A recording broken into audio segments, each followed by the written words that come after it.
ஏன்னா யாரு நினைச்ச மலை அண்ணாமலைடா அப்படின்னு சொல்லிட்டு சினிமால டைலாக்ஸ் எல்லாம் கேள்விப்பட்டிருப்போம். பட் ரியாலிட்டிக்கான லைஃப்ல யார் எப்படி இருந்தா எந்த கட்சா இருந்தா ஒரு பிரச்சனை அவங்களுக்கு நடக்குது அப்படின்னு போது ஷோரா நம்ம போய் நிக்கணும், நம்ம போய் கேள்வி கேட்கணும் அப்படின்னு ஒரு பட்சத்துல சீமான் அவர்களுக்கு அண்ணாமலை ஒரு துணையா வந்து நிக்கிறாரு.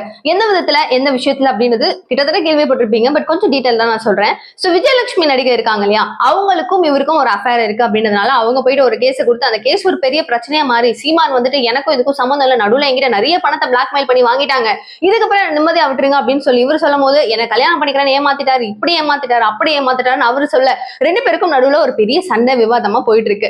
கடைசி கட்டத்துல வந்து நிக்கிற இந்த ஸ்டேஜ்ல இவங்க வந்து பாலியல் அப்படின்னு சொல்லிட்டு ஒரு பேர்லாம் நீங்க கொடுமை பண்ணிக்கலாமே, துன்புறுத்தல் பண்ணிக்கலாமே சீமான் பக்கம் வரும்போது ஏன்னா நான் பண்ணனா அதெல்லாம் ஒண்ணுமே கிடையாது, அது மொத்தமா துருவி பார்த்தோம் அப்படின்னா பாலியல் தொழில் செய்யறது அந்த பொண்ணுதான் அப்படின்ற மாதிரி அவங்க மேலேயும் குற்றச்சாட்டு சொல்லிட்டாரு.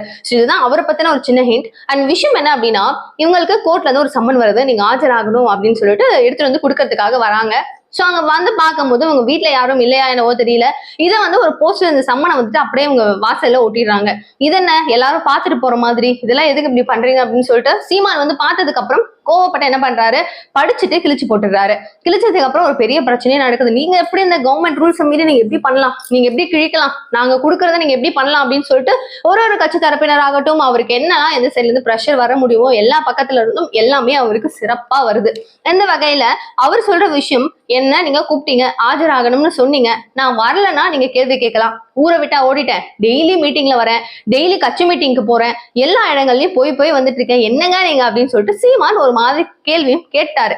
இதே வகையில அண்ணாமலை என்ன சொல்றாரு, அவர் சொல்றது சரிதானேங்க, அவர் வரமாட்டேன்னு சொன்னாரா, அவருடைய விருப்பம் கிழிச்சு போடுறாரோ இல்லையோ என்ன வேணா இருக்கட்டும், நீங்க எதுக்காக அவரை வந்து அந்த மாதிரி ரொம்ப கெடுபடியா ஒரு மாதிரி இழுத்துட்டு போறதுலாம் ரொம்ப தப்பு. கவர்மெண்ட்டுக்கு ஸ்ட்ரிக்டா இது தப்பு அப்படின்றத ஒரு விஷயமா அவர் சொல்லிட்டாரு. ஒரு இதுதாங்க கரெக்ட், இதுதாங்க தப்பு அப்படின்னு ஒரு பதிலடியாவும் அவர் சொல்லிட்டாரு. சோ இந்த விஷயத்த பார்த்ததுக்கு அப்புறம் அவர் எந்த கட்சி, அவர் வேற ஒரு கட்சி நம்மளுக்கு அகேன்ஸ்டா பேசுறாரு, நம்ம கூட இருக்காரு, இது எல்லாத்தையுமே தாண்டி ஒருத்தவங்களுக்கு ஒரு பிரச்சனை அப்படின்னும் போது இது சரி தப்புன்னு கரெக்டா பேசுற அண்ணாமலைக்கு பல பாராட்டுகள் குவிஞ்சிட்டு இருக்கு. அந்த வகையில இப்போ வந்து ஒரு சைட்ல பிஜேபி கட்சி எங்களுக்கு பிடிக்கும் இல்ல பிடிக்காது அப்படின்னு இருந்தாலும், ஒரு பக்கம் இப்படி அவங்க மேல ஒரு பாசிட்டிவ் நெகட்டிவ் ரிவ்யூஸ் இருந்தாலும் பிஜேபியில இருக்கிற அண்ணாமலை ஐபிஎஸ் எங்களுக்கு ரொம்ப பிடிச்சிருக்கு, அவர் பேசுற விதம் பிடிச்சிருக்கு, அவர் எங்களுக்காக பேசுறதும் மக்களுக்காக பேசுறதும் நல்லா இருக்கு அப்படின்னு சொல்லிட்டு நிறைய பேர் பிஜேபியை பிடிக்கலனாலும் அண்ணாமலையை வந்து அவரை வந்து நிறைய பேர் பாராட்டி வந்துட்டு இருக்காங்க. அந்த வகையில உங்களுக்கு எந்த கட்சி ரொம்ப பிடிக்கும் அண்ட் எந்த தலைவர் சிறந்த தலைவரை வர்றதுக்கு வாய்ப்புகள் இருக்கு அப்படின்னு நீங்க நினைக்கிறீங்க? 2026 எலெக்ஷன்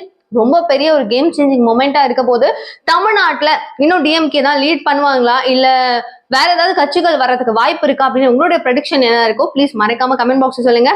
நடந்துட்டு இருக்கிற எல்லா விதமான விஷயங்கள் எல்லாத்தையுமே உங்களுக்கு குட்டியான ஒரு நியூஸை சீக்கிரமா வந்து செய்யறதுக்கு ப்ளீஸ் சேனலை சப்ஸ்கிரைப் பண்ணிக்கோங்க. Thank you so much for watching this video. Bye bye.